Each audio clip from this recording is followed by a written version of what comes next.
It was 11:51 p.m. when the text lit up the dark of my Yale dorm room, cutting through the silence like a strobe light. The screen was the only thing visible, casting a cold blue glow over the piles of law textbooks and the crimson sash hanging on the back of the door. I picked it up, my thumb hovering over the glass. The message from my mother, Deborah, was long. It was performing exhaustion before I even read the words. "We are too tired from your sister's trip to attend your graduation, honey," it read. "Just got back from Tulum with Lexi. The flights were awful. We will rest this weekend and celebrate properly when we see you next time. Love you." I read it twice, not because I was confused, but because I was verifying the data. I didn't cry. I didn't feel my heart rate spike or my hands tremble. I didn't ask why. There was no surge of betrayal, only a quiet clinical click of a lock falling into place. I typed 2 words in reply. "Rest well." I hit send. Then I turned the phone face down on the nightstand, closed my eyes, and went to sleep. Drop a comment and let me know where you're listening from and what time it is for you right now. And be honest, have you ever had to be the strong one in your family when you were actually the one hurting? I'd love to know who is part of our community. 5 a.m. came with the gray, heavy light of New Haven, the kind that makes the Gothic stone of the campus look like a fortress. I was awake before the alarm. In the bathroom mirror, my face looked the same as it always did. Calm, symmetrical, unreadable. People always told me I had a poker face, but that implied I was gambling. I wasn't. I was calculating. I dressed in crisp black trousers and a white button-down, smoothing the fabric with military precision. Most students were probably still asleep, nursing hangovers or anxiety about their speeches, but I had administrative work to do. I walked across the old campus, the morning mist clinging to the statues. The air smelled of wet earth and ancient paper. When I reached the commencement office, the head usher was just unlocking the doors. He looked surprised to see a student this early, especially the valedictorian. "Miss Mercer," he said, adjusting his glasses. "Everything all right? We have your family section reserved in row 3. "I need to make an adjustment," I said. My voice was steady, low, and devoid of apology. He pulled up the seating chart on his tablet. "Oh, adding a guest." Modifying the reservation, I corrected. "I need 4 seats in the front row. Not row 3. He hesitated.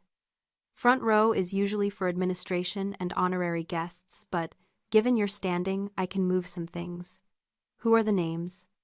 "First seat, Nana Rose," I said. "Second seat, Jasmine Patel. Third seat, Professor Holloway." "And the fourth?" he asked, his stylus hovering over the screen. I looked him in the eye. "Leave it empty." He blinked. "Empty? You mean just a gap?"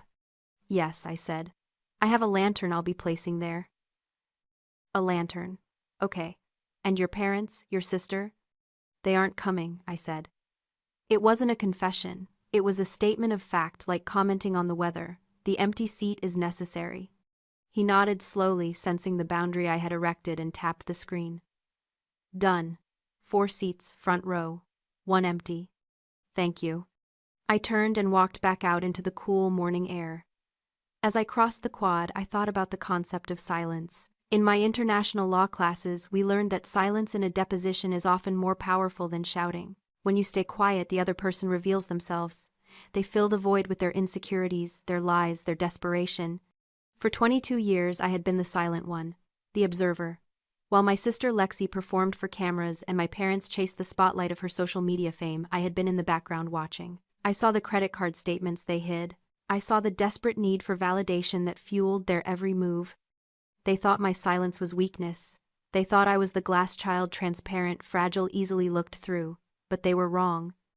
I wasn't hiding. I was taking depositions.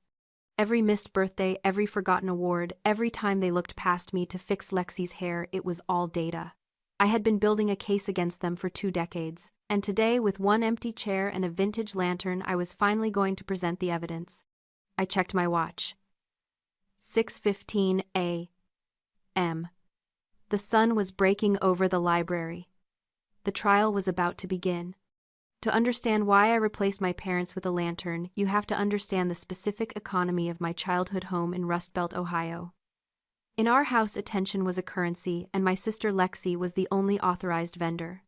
My parents, Deborah and Gary, were what you might call stage parents, but without the stage. They were obsessed with the idea of fame, the shimmer of it. They treated Lexi not as a daughter but as a startup company they were heavily invested in. I remember my 16th birthday vividly, not because it was a celebration but because it was a Tuesday. I came home from school to find the house empty. There was a note on the counter scribbled on the back of a utility bill. Regionals got rescheduled, driving Lexi to Dayton. Leftover meatloaf in the fridge, don't wait up. That was it. No happy birthday. No cake. Just cold meatloaf and silence. I spent the night of my 16th birthday on the floor of the living room surrounded by wires fixing the family router because my dad had complained that the internet was too slow for Lexi to upload her pageant photos. I reset the modem, reconfigured the IP address, and watched the green lights flicker back to life. I didn't cry. I just noted the efficiency of their neglect. It was cleaner this way. The defining moment, however, came senior year. I walked into the kitchen holding a letter that was heavy with thick, expensive paper. It was my acceptance to Yale, accompanied by a merit scholarship worth $120,000. No tutors, no bribes, just 4 years of sleepless nights and perfect grades. I got in, I said, placing the letter on the island. My mother looked up from her phone where she was editing the contrast on a photo of Lexi holding a milkshake. Got into what, honey? Yale. She blinked, processing the word like it was a foreign language. Oh.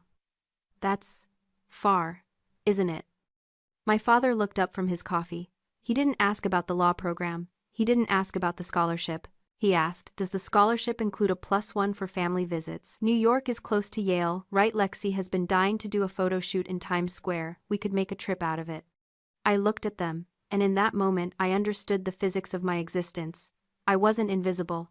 Invisibility implies you are hidden. I was something worse. I was a glass child. They looked right at me, but they didn't see me. They saw through me to the golden child standing behind me.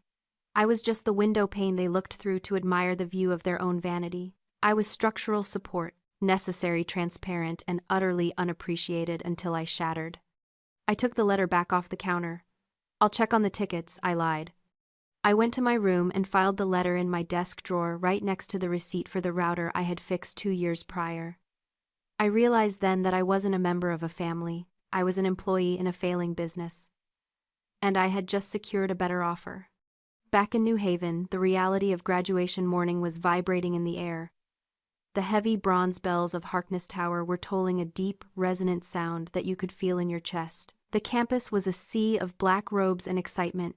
Everywhere I looked, students were hugging their parents, fathers were adjusting bow ties, mothers were wiping tears with embroidered handkerchiefs. I stood near the stone archway of the Sterling Law Building, watching the scene with the detached focus of an anthropologist. It was beautiful. It was sentimental. And for me, it was completely irrelevant. My phone buzzed in the pocket of my gown. A notification from Instagram. Curiosity is a flaw I haven't quite stamped out yet, so I looked. It was a post from Lexi. The photo showed her in her bedroom back in Ohio wearing a pink silk eye mask pushed up on her forehead, holding a mug of herbal tea. The lighting was perfectly staged to look natural. The caption read, "So exhausted from the launch weekend, sad to miss CC's big school thing today, but you can't pour from an empty cup. Self-care is queen. #burnout. #influencer life." I stared at the screen.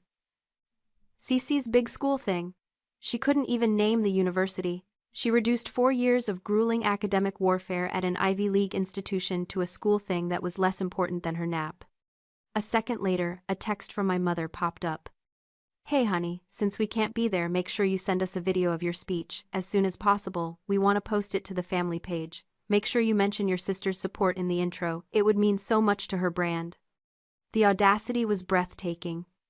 It was almost architecturally perfect in its selfishness. They didn't want to witness my success.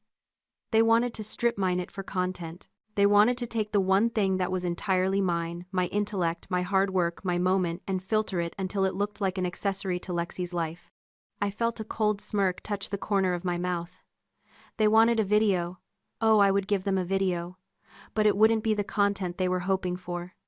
I turned to Jasmine, my best friend and fellow law student, who was adjusting her cap in the reflection of a window. "Jas," I said, holding out my phone.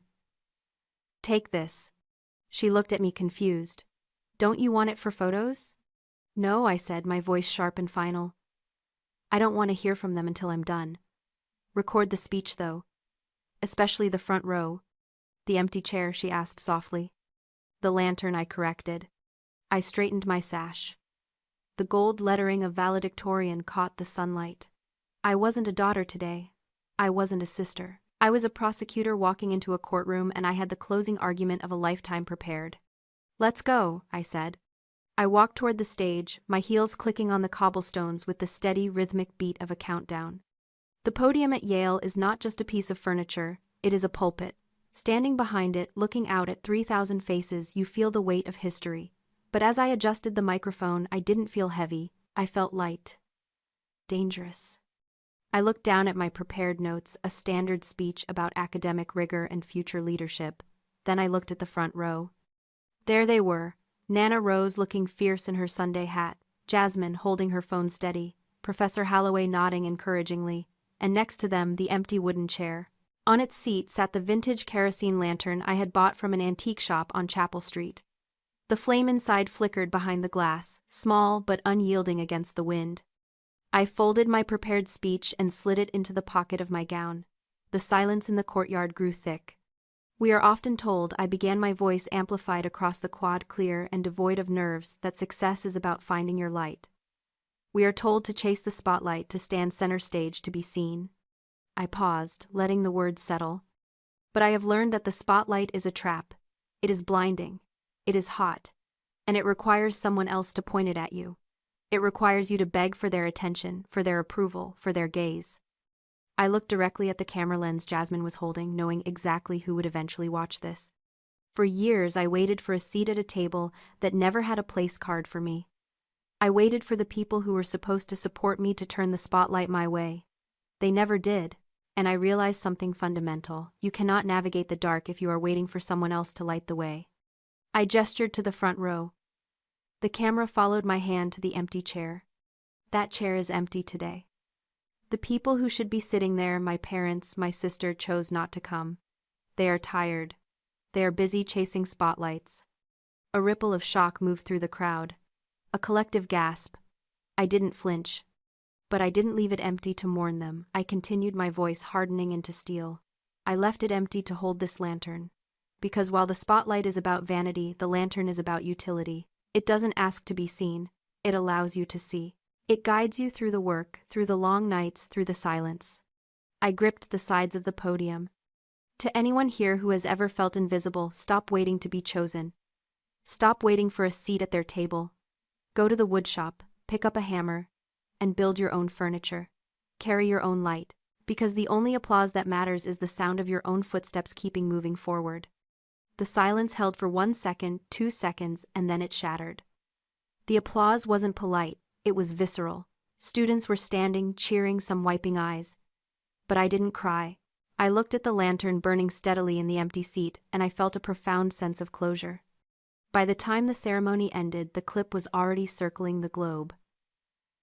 My phone blew up with notifications. CNN, MSNBC, The New York Times.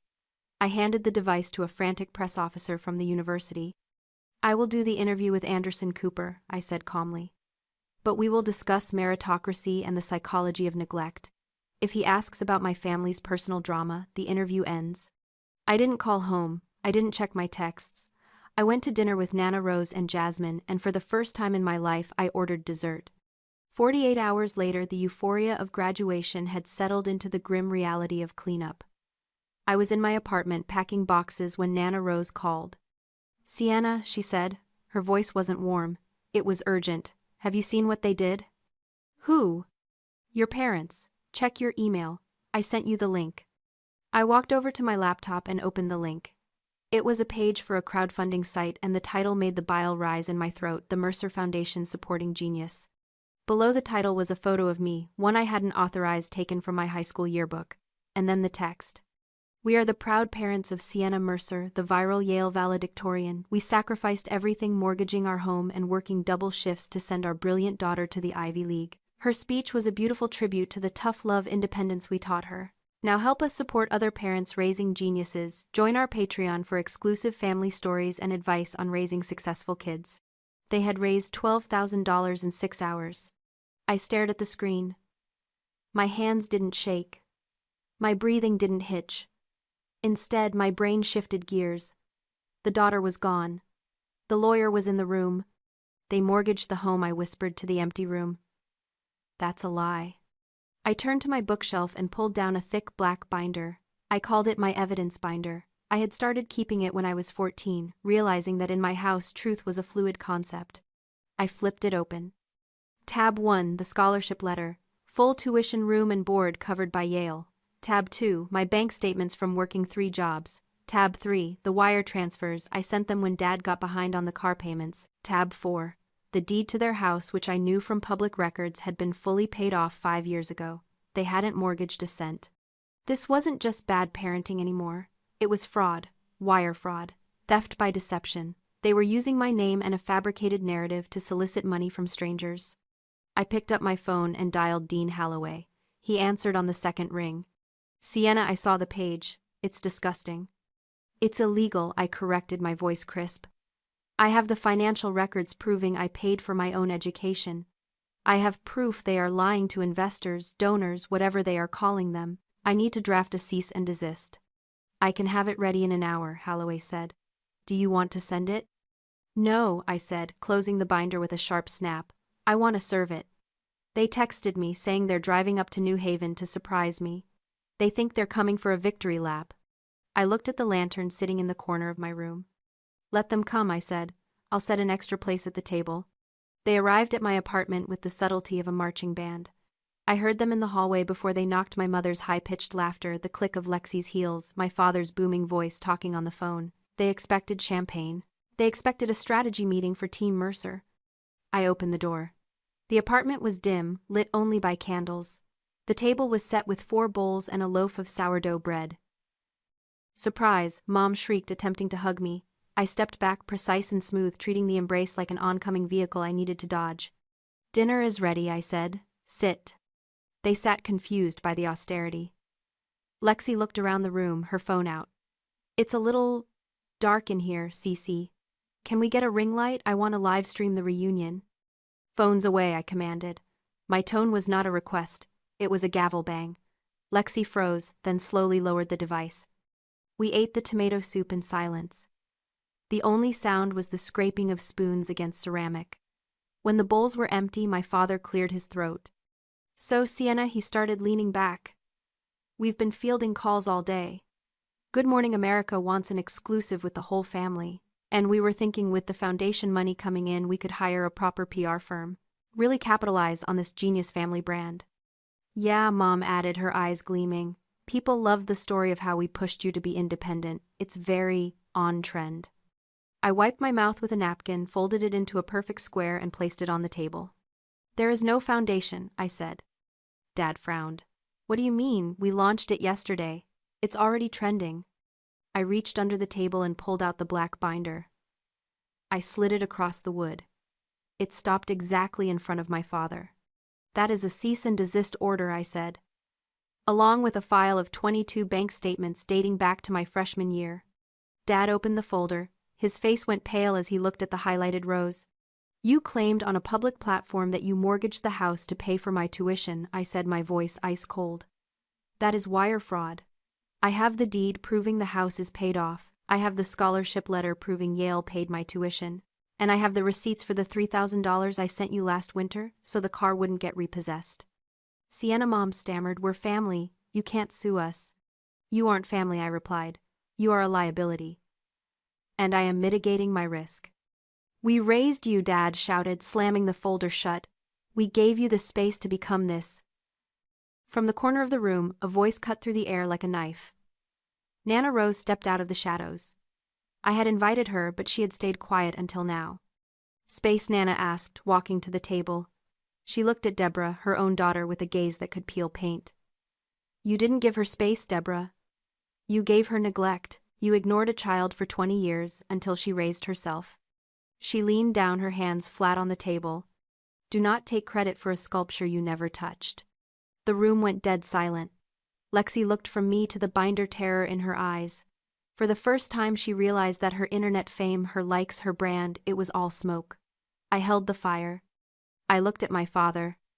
You have 24 hours to refund every single donation and take down the page. If you don't, I will release this binder to the reporter who interviewed you this morning, and I will prosecute." "You wouldn't," Mom whispered. "Try me," I said. "I'm the one who built the furniture. I know exactly how to break it down." They left 5 minutes later. There were no goodbyes, no hugs, just the sound of heavy footsteps retreating down the hallway, escaping the gravity of the truth I had finally spoken. I locked the door and leaned my forehead against the cool wood. I waited for the crash, the tears, the guilt, the old familiar ache of being the unloved daughter. But it didn't come. Instead, I felt lighter. It was the feeling of dropping a heavy pack after a long hike. The air in the apartment felt cleaner. Nana Rose was washing the soup bowls in the sink. She didn't say anything. She knew I didn't need comforting. I needed witnessing. And she had witnessed it. I walked out to the small balcony overlooking New Haven. The city lights were twinkling below, thousands of little lives playing out in the dark. I breathed in the night air, smelling rain and exhaust and freedom. When I went back inside, I picked up the wooden chair I had used for the speech. I carried it to the corner of the living room near the bookshelf filled with my law texts. I placed the vintage lantern on the seat. I didn't light it. I didn't need to. It sat there, sturdy and permanent. For years I had looked at empty chairs and seen rejection. I saw the space where love should have been. But tonight, looking at that chair, I saw something different. I saw room. Room to grow. Room to breathe. Room to build a life that didn't require anyone's permission to exist. "Some people will never show up," I whispered to the empty room. "And that's okay, because the space they leave behind, that's where you build your empire." I left the chair there. A monument to the girl who stopped waiting and the woman who finally walked into her own light. If you have ever had to build your own seat because no one saved one for you, share this story. Let's remind the world that we don't need permission to shine. I'm Sienna Mercer, and this is for the ones who show up.